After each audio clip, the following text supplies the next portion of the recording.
I know you're as concerned as I am about what's happening in the current real estate market. And so in this video, as a numbers nerd, I hope to explain to you what I see as what's been and therefore what's going to be. Because certainly the current market is in an interesting position. So for instance, as we look at these slides, this is our market update for the second quarter of 2022. So first of all, we're looking at Southern Solano County and the usual 4 cities that make up the bulk of the sales in Southern Solano County. In this current slide, we're talking about single-family homes sold in the last basically 15 months. And you can see that in May 2022, we sold a total of 204 homes in these 4 cities in Southern Solano County versus 220 homes. So that's about an 8 or 9% drop in the number of sales. And so I know you're going to say, well, big deal, but you can see that this flattening out is beginning.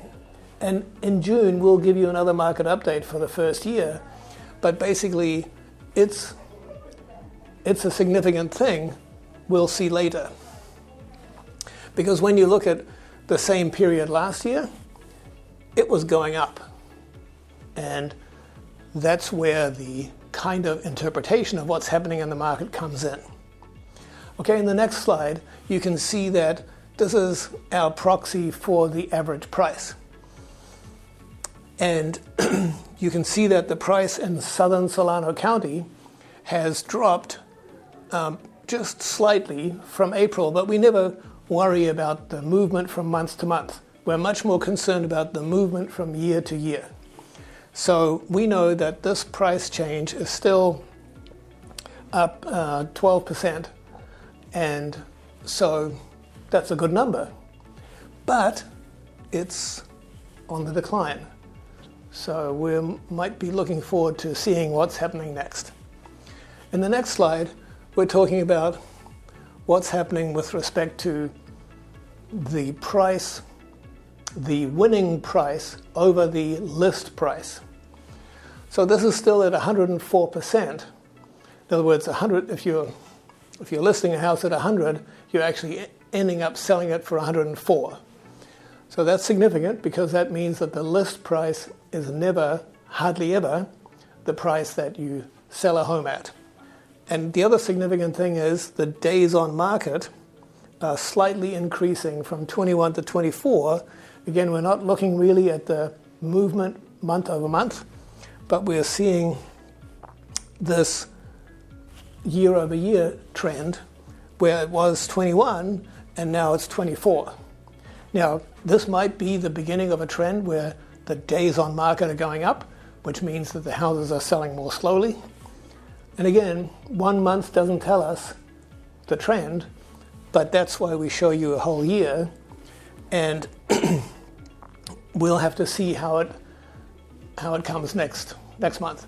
So the next slide shows our interpretation, our Kiwi knowledge for Southern Solano County. So certainly we're seeing an increase in inventory, which is year over year. We're seeing longer days on market, which means we have to be careful as listing agents how to price properties. Generally speaking, because of the increase in interest rates, many buyers are priced out of the market, and we're seeing more price adjustments because, and you can see this yourself, price reductions. But the price reductions are not really a drop in price. It's the fact that the sellers have to come back to earth and be more reasonable in their initial list price.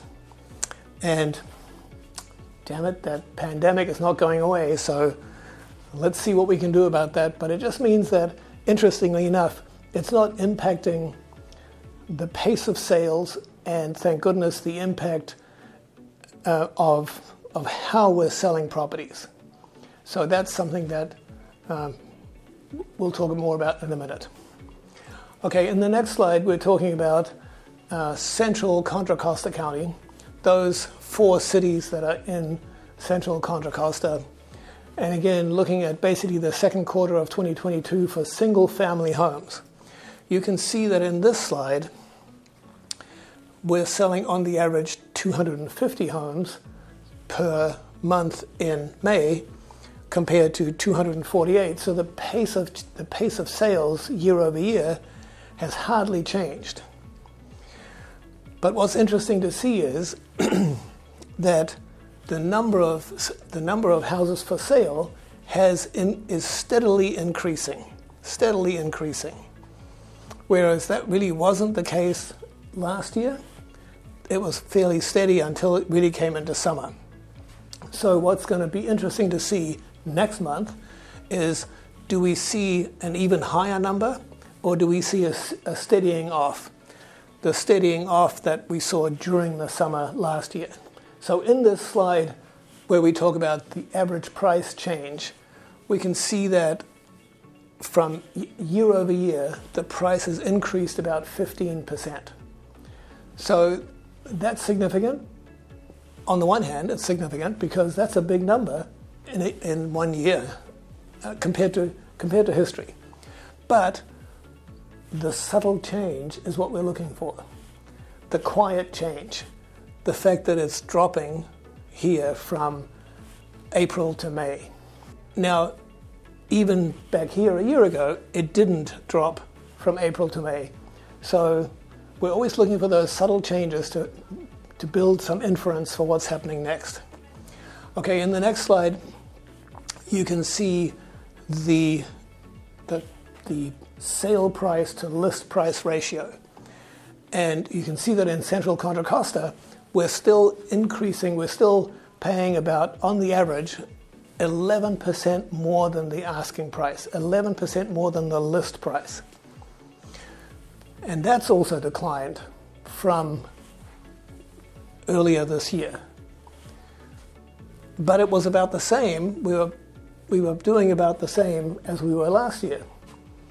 But of course we know that the price level is quite different. In fact, it's different by 15% because we just saw the average price graph. Now the other interesting thing is that the days on market is quite low in Central Contra Costa. Remember, we talked about 21 days in Southern Solano.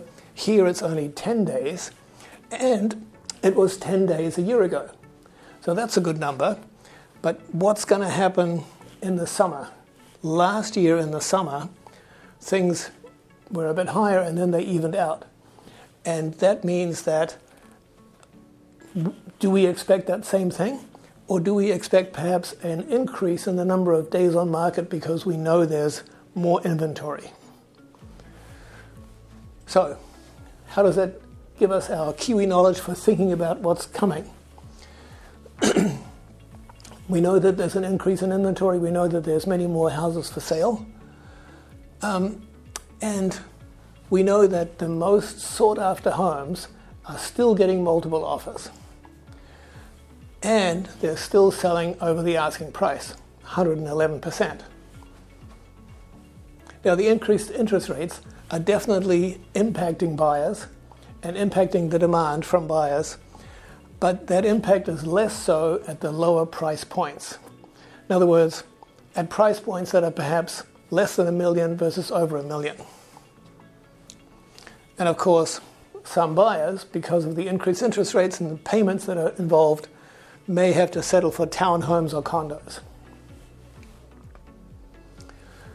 And again, we do see more price adjustments, and that the sellers have to be more realistic with their initial list price.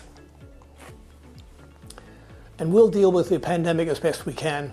We're still wearing masks at our open houses, and we're still being very mindful of what our clients are doing so that we react to them in the same way.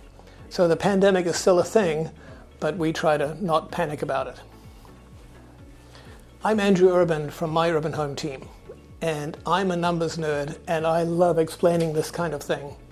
So when you have a question about how to price your home or how to sell your home or what is my home worth, please contact us. We're very happy to help you.